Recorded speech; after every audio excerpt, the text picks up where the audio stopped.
பச்சை புடவைக்காரியாய் உன் தாய் மீனாட்சி நான் இன்று வந்திருக்கிறேன். என் மீது பாரத்தை போட்டு நம்பிக்கையோடு அந்த நல்ல நாளுக்காக காத்திரு. அது விரைவில் மிகப்பெரிய ஆசீர்வாதத்தோடு உன்னிடம் வந்து சேரும். என் ஜாதகத்தில் கிரகங்கள் சரியில்லை, என் வாழ்க்கை முழுவதும் கஷ்டம் என்று எண்ணி வருத்தமடையாதே. உன் தலையெழுத்தை மாற்றுபவள் நான். உன்னுடைய சோதனைகள் அனைத்தும் சாதனையாக மாறும் நல்ல நேரம் இப்போது வந்து விட்டது. உன்னுடைய பாரத்தை சுமப்பதற்காக நான் காத்து கொண்டு இருக்கிறேன். வாழ்க்கையில் துணிந்து போராடு. எந்த சூழ்நிலையிலும் யாரையும் வெறுத்து ஒதுக்க நினைக்காதே. கடும் சொற்களால் பேச நினைக்காதே. உன் பாரத்தை முழுவதுமாக என் மீது நம்பிக்கை வைத்து செலுத்து. நான் தயாராக இருக்கும்போது நீ எதற்காக கவலைப்படுகிறாய்? நீ படும் வேதனையிலிருந்தும் உன்னை நான் விடுவிப்பேன். உனக்கு ஏற்பட்ட பல கஷ்டங்கள், கடன் தொல்லைகள், இவைகளிலிருந்து உன்னை நான் விடுவிக்கப் போகிறேன். இதுவரை நீ நேர்முகமாகவும் மறைமுகமாகவும் நீ பட்டது எல்லாம் போதும். காலத்தின் கட்டாயம். உன் கர்ம பலன்களை நீ அனுபவிக்க வேண்டிய சூழ்நிலை. ஆனால் இப்போது அதிலிருந்து உன்னை நான் முழுவதுமாக விடுவித்து விட்டேன். மகிழ்ச்சியாக இரு. வாழ்க்கையில் நீ ஏற்றம் பெறுவாய். அனைத்திலும் வெற்றி பெறுவாய். நான் உன்னோடு இருக்கும்போது வீணாக அழாதே குழந்தையே. அழுதது போதும். எவரெவர் தூற்றினாரோ அவர் உன்னை பார்த்து பொறாமை கொள்ளும் காலம் வரப்போகிறது. நல்லதை மட்டும் நினை, நல்லதை மட்டும் பேசு. முடிந்தவரை உதவி செய். உன்னை உன் அன்னையான நான் ஒருபோதும் கைவிட மாட்டேன். உன்னை தாக்குவதற்கு யார் நினைத்தாலும் அவை அனைத்தும் என்னையே சேரும். வாழ்க்கையில் நீ செய்யும் காரியங்களை கவனமாக செய்ய வேண்டும். நீ ஒன்று நினைத்து இருப்பாய், ஆனால் அதை புரிந்தவர்கள் அதே கோணத்தில் அதே போலத்தான் புரிந்து கொண்டு இருப்பார்கள் என்பது இல்லை. என்றைக்கும் பேசுவதற்கு முன்பு கவனமாக யோசித்து பேசு. அந்த வார்த்தைகளின் கணக்கு உன் வாழ்க்கையின் கணக்கில் இரண்டாய் ஏற்படும் சூழல் உருவாகும். அந்த சொற்களுக்கு நீதான் பொறுப்பு. ஒரு முறை கூறிவிட்டால் அதை மாற்ற முடியாது. அதனால் பேசும்போது கவனமாக பேசு. வாழ்க்கையில் இறப்பு ஒன்றுதான் முடிவு என்று செய்யாதே. உன்னை சுற்றி 1000 துர்நாற்றங்கள் வீசலாம், ஆனால் அதை சகித்து போக சொல்லவில்லை.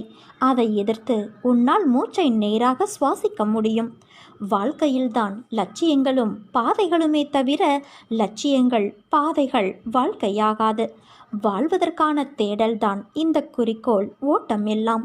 இதைதான் வாழ்க்கை என்றே என் பிள்ளைகள் நீங்கள் எண்ணுகிறார்களே.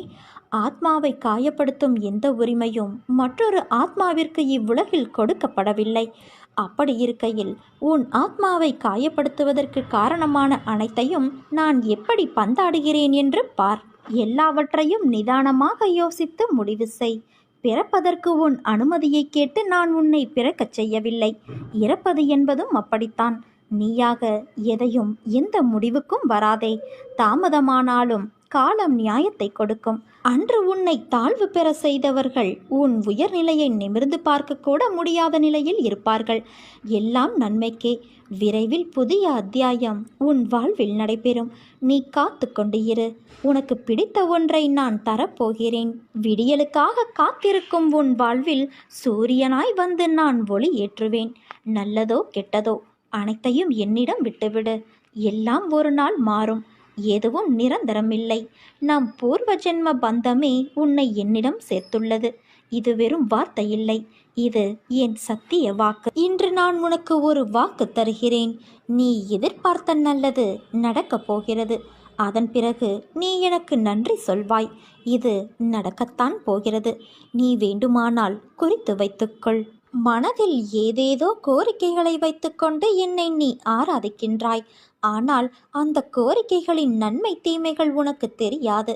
நிறைவேற வேண்டும் என்ற ஆவல் மட்டுமே உன்னிடம் இருக்கிறது. உனக்கு நன்மை பயக்கும் கோரிக்கைகளை நான் நிறைவேற்றுகிறேன்.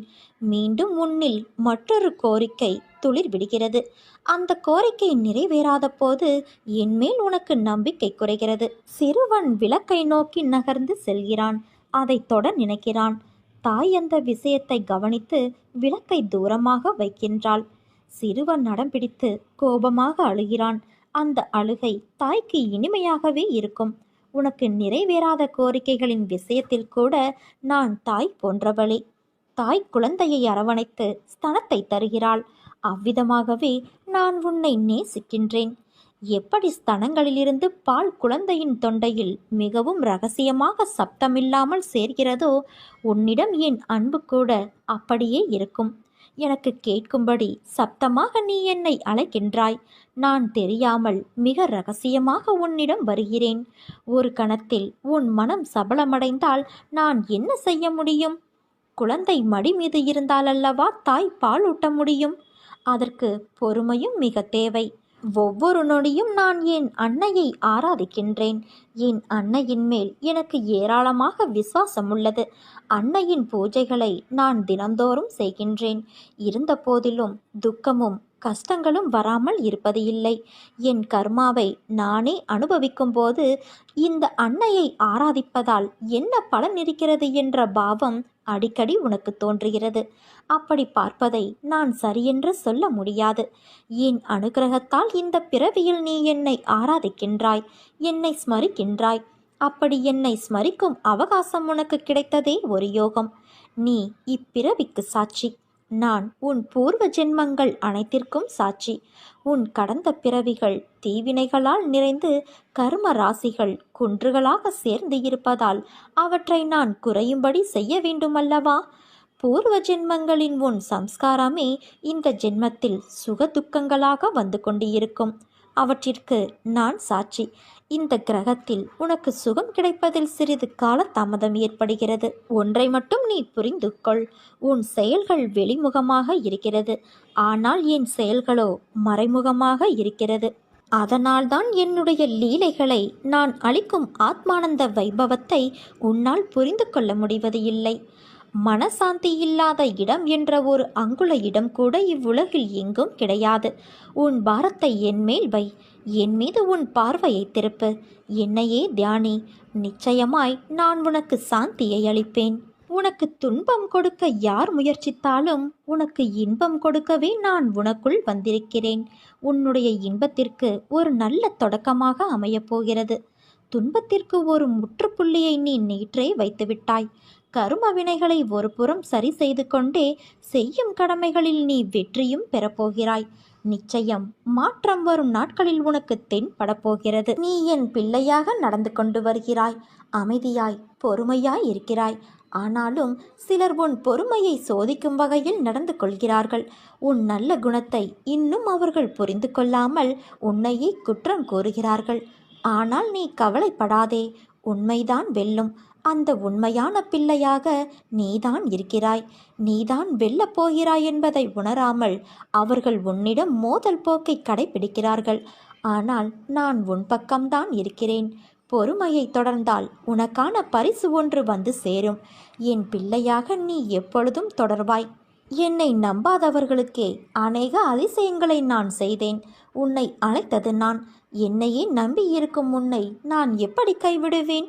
உன்னை தூக்கி எறிந்தவர்களுக்கு நீ குப்பையாக இருக்கலாம். ஆனால் உன்னை தூக்கி எடுத்த எனக்கு நீ என்றுமே பொக்கிஷம்தான். நீ அனுபவித்த துயரங்கள் போதும் என் குழந்தையே. அம்மா உன்னை வணங்காத நாளே இல்லை. ஆனால் இன்னும் என் பிரச்சனைகள் தீர்ந்த பாடு இல்லை. அதற்கு மாறாக நாளுக்கு நாள் அதிகமாகிக் கொண்டே வருகிறது. என்ன செய்வது என்று கூட தெரியவில்லை. சில நேரங்களில் நான் தற்கொலை செய்து கொள்ளலாமா என்ற முடிவுக்கு கூட வந்துவிடுகிறேன். இன்றோ நாளையோ நீங்கள் எப்படியாவது காப்பாற்றுவீர்கள் என்ற நம்பிக்கையில் என் முடிவை தினமும் தள்ளி போட்டுக்கொண்டே இருக்கிறேன். ஆனால் முடிவு வரவில்லை. நீ இப்படித்தானே புலம்புகிறாய்? முதலில் ஒன்றை புரிந்து கொள். உனக்கு எந்த அளவுக்கு உன் மீது நம்பிக்கை இருக்கிறதோ அந்த அளவுக்குத்தான் உனக்கு கிடைக்கின்ற பலனும் இருக்கும் என்பதை நினைவில் வைத்துக்கொள். செய்த புண்ணிய பாவத்திற்கு ஏற்ப நீ கர்மாவை அனுபவிக்கின்றாய். இப்போது அனுபவிக்கும் கஷ்டத்தை தாங்காமல் தவிக்கின்றாய். ஆனால் உன் துயரத்தில் பெரும் பகுதியை என் குழந்தைக்காக நான் அனுபவித்து கொண்டு இருக்கிறேன். மனதை அமைதியாக வைத்துக்கொள்.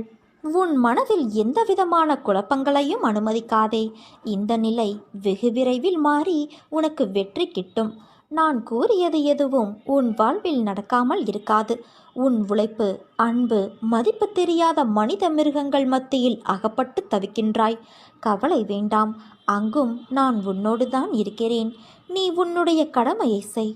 உன் உள்ளத்தில் எப்போது குழப்பம் வந்தாலும் நான் உள்ளிருக்கிறேன் என்பதை நினைத்துக்கொள். உன் குழப்பம் அனைத்தும் தீரும் காலம் வந்துவிட்டது. இனி வரப்போகும் காலம் உனக்கு ஜெயத்தை மட்டுமே கொடுக்கப் போகிறது. நீ சந்தோஷமாக இருப்பாய். இனி காலம் எல்லாம் மகிழ்ச்சியாக இருக்கும். உன் குழப்பங்கள் எல்லாம் தீரும். உன் வாழ்வில் நடைபெறுவது எல்லாம் உன் நன்மைக்காக மட்டுமே நடக்கிறது. புதிய அத்தியாயம் உன் வாழ்வில் விரைவில் நடைபெறும். காத்து கொண்டு இரு. உனக்கு பிடித்த ஒன்றை உன் அன்னையான நான் உனக்கு தரப்போகிறேன். என் தங்கமே, துவண்டு போகும் சமயத்தில் யாரும் துணை இல்லை என்று கலங்காதே. உனக்காக ஏதோ ஒரு உருவில் உன்னோடு துணையாக நான் வருவேன். உன்னை நோக்கிய என் பார்வை உன்மேல் விழுந்துவிட்டது.